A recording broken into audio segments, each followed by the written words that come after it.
Hello and welcome to the Maths Jedi once again, and this is another of my video series in the A-level series. This is exponential functions today, so a pure topic for us to carry on with.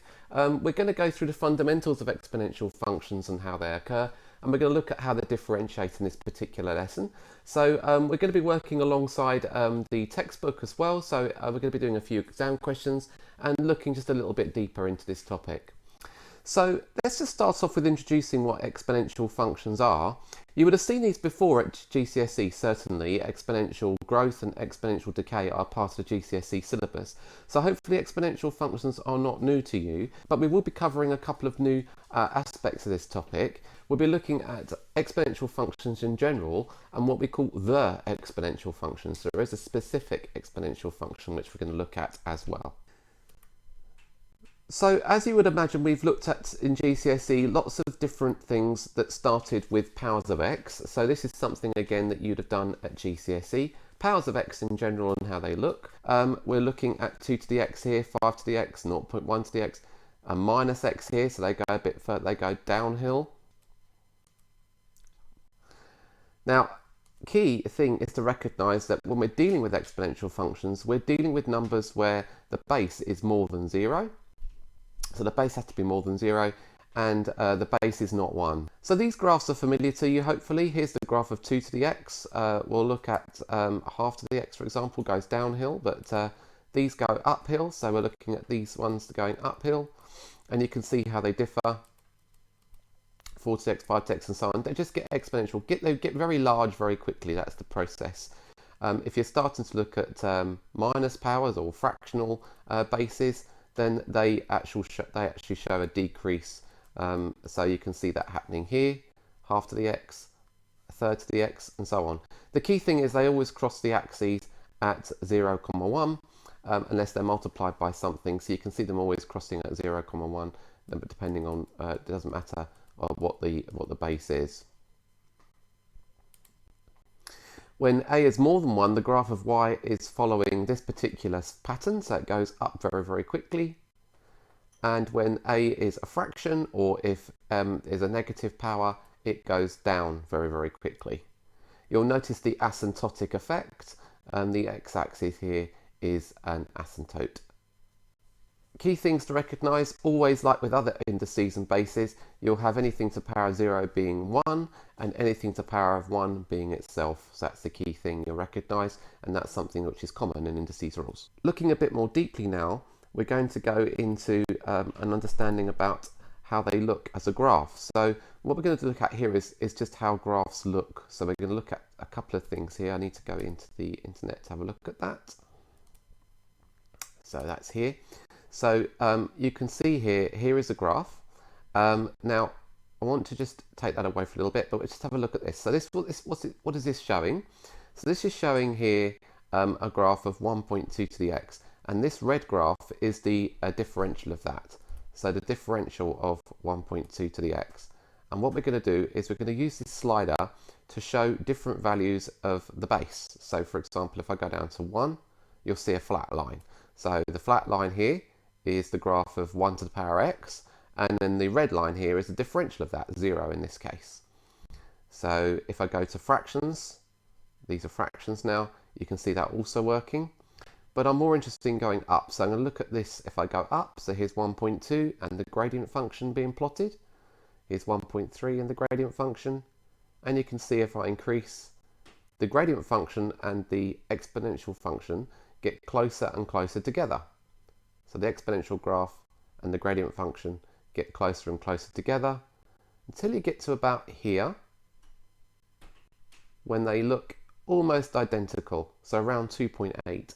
Past that, they start to separate again, but around the value 2.8, 2.7, they get very close together. Now, mathematicians call this point where the exponential graph and the differential the same place. We give that a name, and we call that the exponential function, which is given a letter. It's e. So the graph of e to the x, it's where the gradient function and the function are exactly the same. So it's defined as the place where everything's exactly the same. And again, that value, as you can see, is around 2.7. Actually, I can show you the exact value of that. So let's just go into here. The exact value is 2.718 and so on, approximately. Actually, it's an irrational number. It can be done to a multiple of decimal places, a bit like pi, but here it is to 18 decimal places.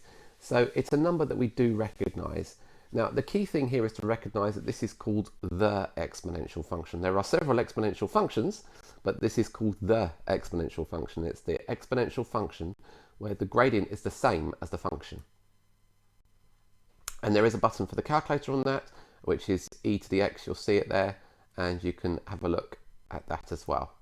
Moving on, we can look at what happens in the gradients of these things. So let's just have a look at this. We've already decided that the function has the same gradient as itself. So the differential of e to the x is just e to the x. They have to be identical for the reasons I've just explained. So that's quite important. It makes it very easy for us to differentiate that particular function.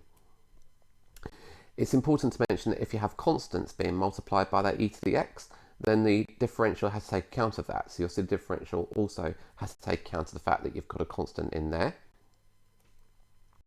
For example, if you're looking at this particular function, 4e to the x minus x cubed, you would differentiate this first bit first. So the differential of that would be, well, following this rule, 4e to the x, and the differential of this is minus 3x squared, which you'd have done in previous topics.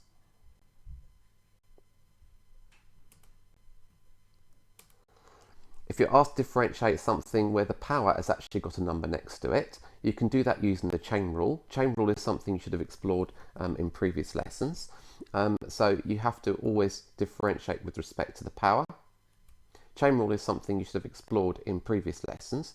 So with chain rule, you always differentiate with respect to the power and then differentiate with respect to the actual object itself. Here's that working itself through. So you end up with 5e to the 5x. So if you differentiate the power, you get 5, place that in front, and then you've got e to the 5x, the differential of this. So it's 5 lots of e to the 5x. Differentiate with respect to the power, and differentiate with respect to the whole object.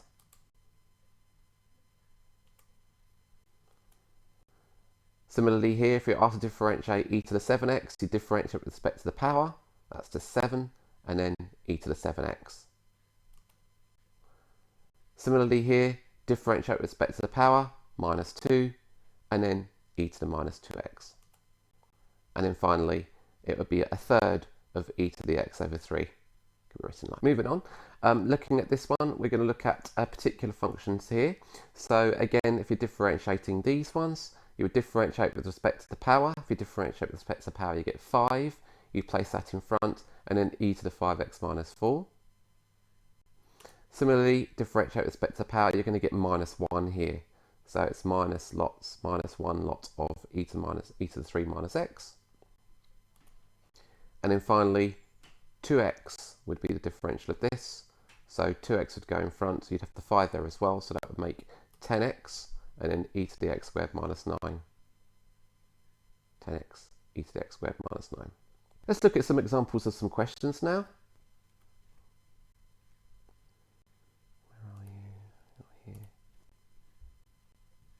So here we are, we're going to look at into the book now, and we're going to look first of all at exercise 14a. So 14a in the textbook, you can see that's on page 313. We're going to look at first of all at question 6.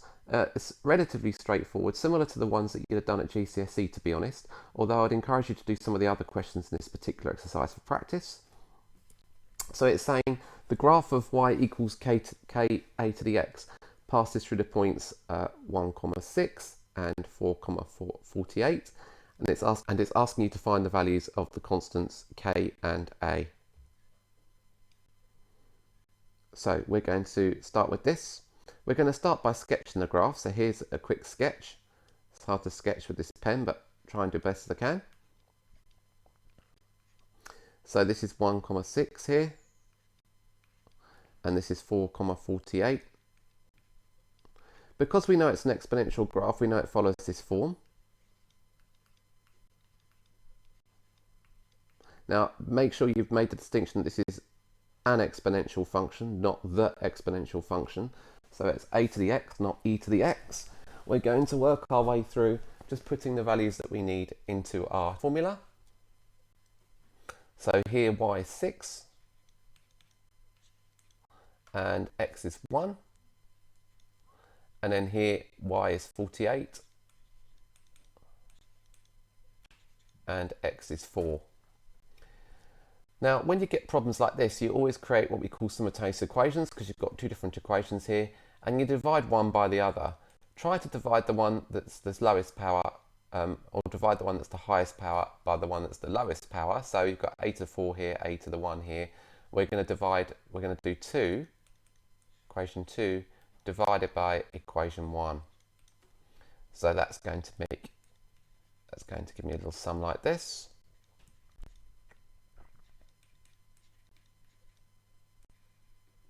So a to the power 4 divided by a is a cubed, and then 48 divided by 6 is 8. So 8 is a cubed, which means that a was 2. Going back to my question, I knew that this had to be the formula. I need to find my value of k now, so we can use a bit of substitution to do that. If we look at the first one again, we knew that 6 was y and x was 1. So I've got the fact that 6 equals k times 2, so k must be 3. That means the formula in general is going to be this. All done. Let's look at some harder questions. I'm going to go into the book now and look at some harder questions. So we're going to look at exercise 14b now, which is on page 316 of the textbook. We're going to look at question 3, which is asking for sketching the graphs. If you've got an older version of the textbook, a little warning that this is a different question to the one that's actually in the older versions of the textbooks. This particular question is correct and tallies with the answers at the back of the book. If you've got an older textbook, you might find that this is written slightly differently, which makes it a different type of question. So be aware this is the question as it's supposed to be.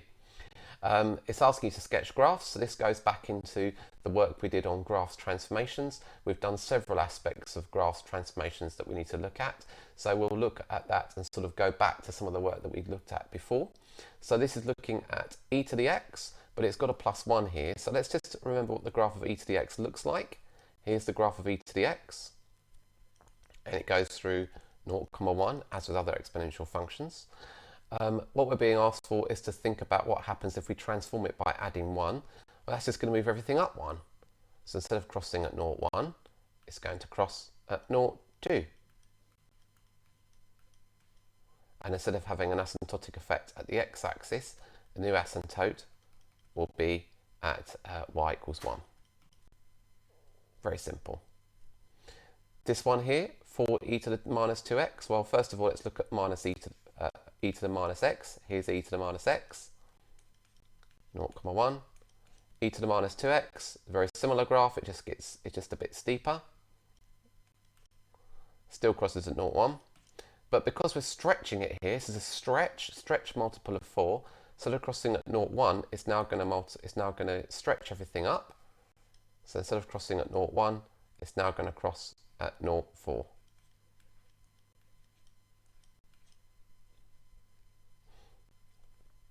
That'll be roughly how it looks.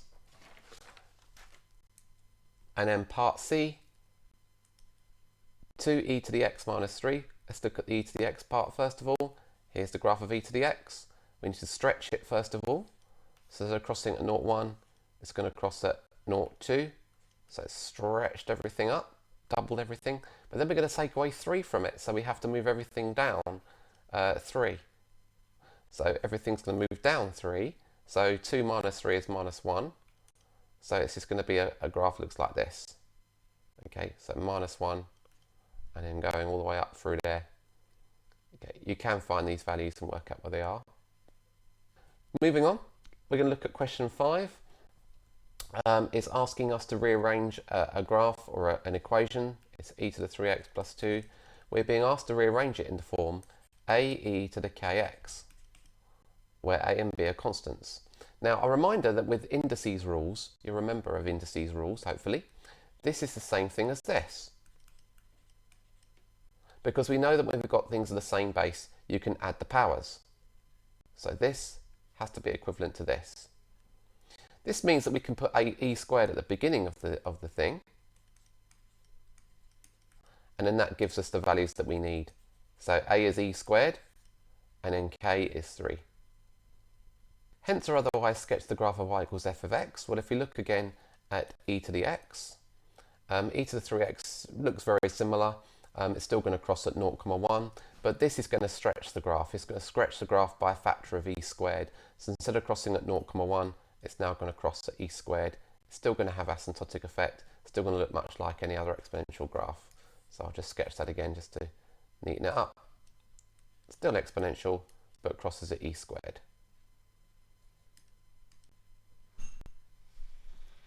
Last question now, we're going to look at question 6. So we're going to look at differentiation now, and I've already gone through with you some differentiation techniques. So we're going to do 6a, b and c together, but I'll leave you to do d, e and f together. And similarly as with previous exercises, I'd encourage you to do the rest of this exercise in your own time. So we're going to look at y equals e to the 6x first of all. I mentioned in the PowerPoint a few minutes ago, you're going to differentiate with respect to the power first. So differentiating with respect to the 6x, you just get 6 and place that at the front, and then differentiate with respect to the whole object, while the e function will differentiate to itself, so it's 6e to the 6x.